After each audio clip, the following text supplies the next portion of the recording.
Hello ladies and gentlemen, this is CR Caldwell, and in this video we're going to create some AI art using Midjourney, and we're going to go through the whole process in this tutorial. So let's get right into it. And to start out, you're going to need a Midjourney account, so you'll go to midjourney.com and sign up for the beta. And once you do that, you're going to get an invite to the Midjourney Discord server. If you don't have Discord, just Google Discord, discord.com, and sign up for it. And you can use the public server to create AI art. We'll get into how to do that later. However, what I like to do is to go to the Midjourney bot that you see on the right here, and then right click, and then under profile, you can add it to a server. I've already done this, so you can create a free server on here if you like to kind of have some more privacy, and then, add the bot to your own server. And then you'll have kind of a text box that you can communicate. In order to create your first piece of art, you'll need to type in /imagine and then put a space after that, and then it'll give you a box for the prompt. Start with the subject matter as the first prompt. So if you want to create a piece of art about a cat, then you'd put in cat, or what style of cat, or something like that. And then after that, you could have some other prompts about how you want your picture to look. Use some simple prompts and then see what happens. You get some free trial images when you start, and eventually you'll use up those free images, that free time with the bot, and then you'd have to buy $10 starter package, which gives you like maybe about 200 images or something like that. You have to have some phrases and some prompts that you're going to give it so it understands kind of how to style the image. For the purposes of creating t-shirt art, or art for print-on-demand products in general, we have some special requirements. We need edges that allow us to cut out an image, remove the background, things like that. If it's got some really detailed background and it's in a square or a rectangle, it's not usually going to be what we want for print-on-demand, although you do see that sometimes, like a portrait on a shirt. That's not really what we're talking about today, though. You can feel free to do that. But you'll have the type of commands, the prompts, where you are specifying, how you want the subject to look. If you have a character in there, you could talk about whether it's full body or a headshot or wide angle shot, and you can have the image centered that you want to be focused on, and have prompts around that. Second, you can give it specific commands that are useful for t-shirt art: HD, ultra detailed, realistic, photorealistic, things like that, and 8K, 4K, whatever you want. That won't give you a higher resolution, but it'll give you more detail, because the AI bot will understand that it's got to give you a high resolution or a very detailed image, even if it can't provide you like an 8K resolution output. So we'd have to take it later to upscale it with an external program if you need it higher resolution to get a really detailed image for your art that's going to go on a t-shirt. And we're going to actually cover that a little bit later. So you can also give it other commands like an ink or a line drawing on paper, or oil, canvas type of thing. These types of things can be common for shirt art. And also whether you want it to be 4:3 or 6:9, the dimensions of the actual image can be important to specify too if you care about that. And there are lots of other types of commands. If you want a mock-up, you can put in design for a t-shirt or something like that at the end, and plain background or something like that, and you could probably get less kind of craziness going on all around the image, so it will allow you to remove that background more easily later. So there are some other tips like that. There's some resources in here as well that I'll include in the notes. There are many other things, many other AI bots and tools out there that it's too much to cover in this one video, but this is enough to get you started in any event. And let's see what we have next. So let's go right into the creation of the design, the art itself, in Discord using Midjourney. So just start out, try to create stuff and see what happens, I would say. Type in some prompts, press enter, and see what happens. You can start out by creating mock-ups if you want, and this can be useful because, first of all, we want to know how it's going to look on a shirt. So it could be nice to put, design for a t-shirt after, and then you'll a lot of times get mock-ups, and you can see if this idea that you have or the type of theme is going to look good And the next prompts that you give might be like a different output, but at least you may know if you're on the right track. And sometimes you'll get some art that you could still cut out, or that doesn't have a shirt that you could use. So, you know, you can see what happens. And a lot of this is trial and error too when you're starting out, or when you're starting out with a niche or an idea. So like in this one, I wanted some shamrocks in the hand of a leprechaun, and it didn't work out at all. So I just moved on to the next thing. I didn't really care about that idea. I was just testing it out. So we go on to the next one. And then I really like this. We're generally, as product print on demand art creators, we need transparent backgrounds for things, almost always. And we can't necessarily specify that. I don't know a way to do, to give that as a command where we get some kind of like, you know, like transparent background is basically like giving it, like getting a cutout of the item, and there's no pixels anywhere else on the canvas that it's creating. And so maybe one of you guys know how to do that exactly, so that you wouldn't even need to use a background remover later on. But I don't know how to do that, but specifying plain background a lot of times will give you something that's easy to cut out or have the background removed later.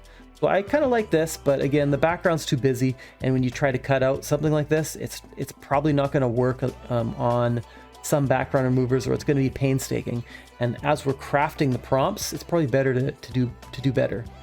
And specifying things like flags and a lot of these types of very specific icons and stuff, things that have to be a specific way, a lot of times the AI will not give it to you the way that you want. But as we can see, this is not an Irish flag. None of these, right? So the colors are right in some of them, but like it doesn't work, right? So there are probably ways to get it to work, but you know, these did not work out the way that I wanted to. So we moved on from that just to have a color palette, like garden gnome in the style of a leprechaun. And we started to get really nice results that I'm very happy with.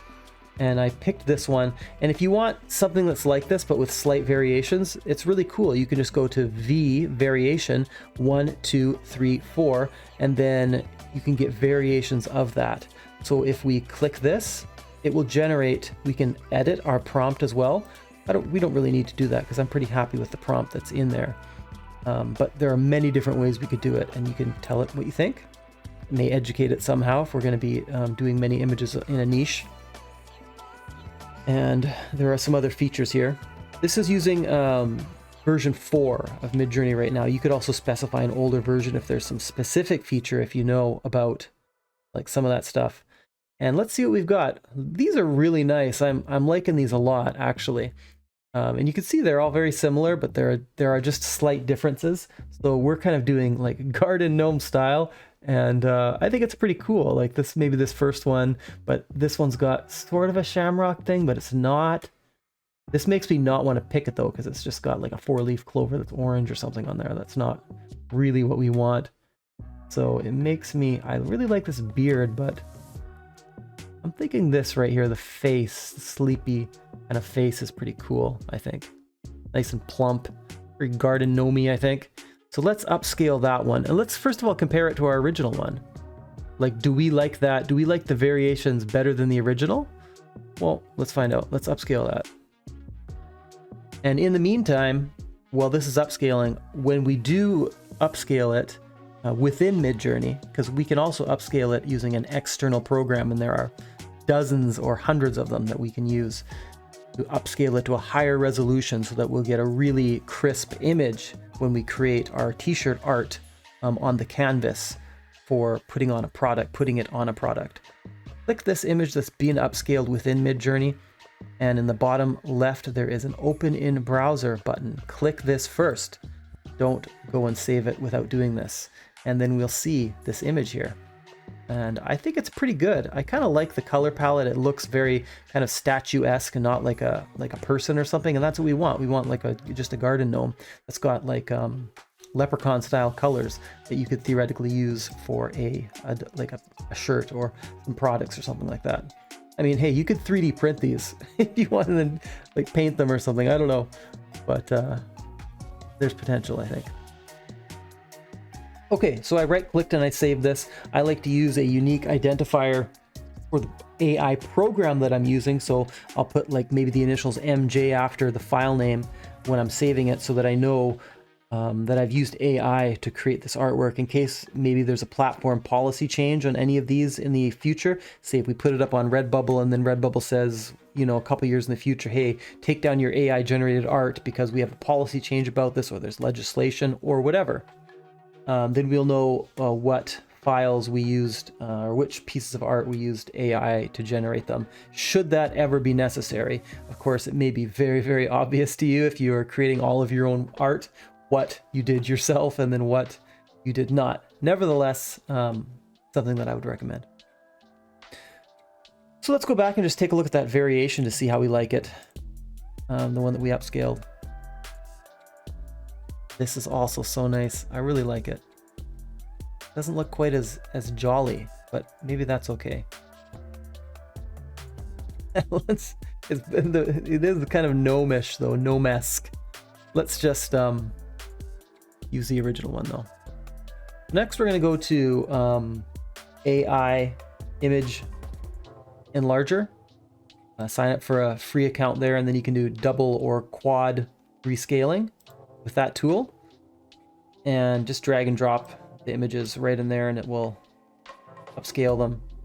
So if you get an image that is say, you know, 1024 pixels times 1024 pixels, you know, you could make that, you know, quad size if you wanted to using this. And you know, maybe some of you will know specifically like about the Midjourney output for the resolution, because I've seen many different sizes of images between 1024 and 2048 pixels by, you know, squared, and several in between sizes. So I don't know how it decides what the size will be, but I've seen variations. And in any event, if you don't have a high resolution photo or image or like art, whatever you're using, it's a good idea to upscale it so it doesn't look grainy or blocky or pixelated or anything like that. You want crisp image on the shirt or the product that you're going to be selling.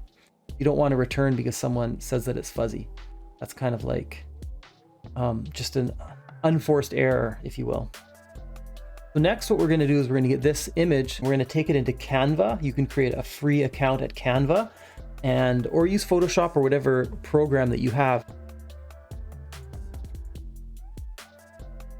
Okay, once you've created a free account at Canva, you can basically upload the files, drag and drop, and then designs. It's better to use Photoshop or many other pieces of software out there that allow you to manipulate things.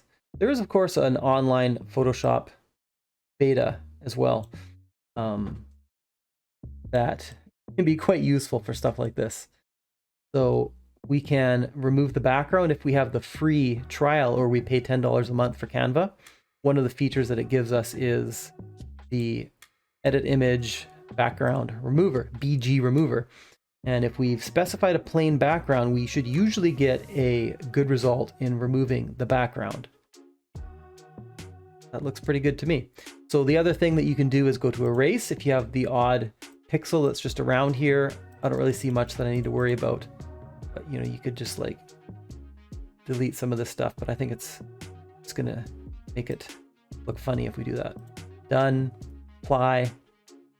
And you could also put like a glow or a border, or do whatever you want around the image.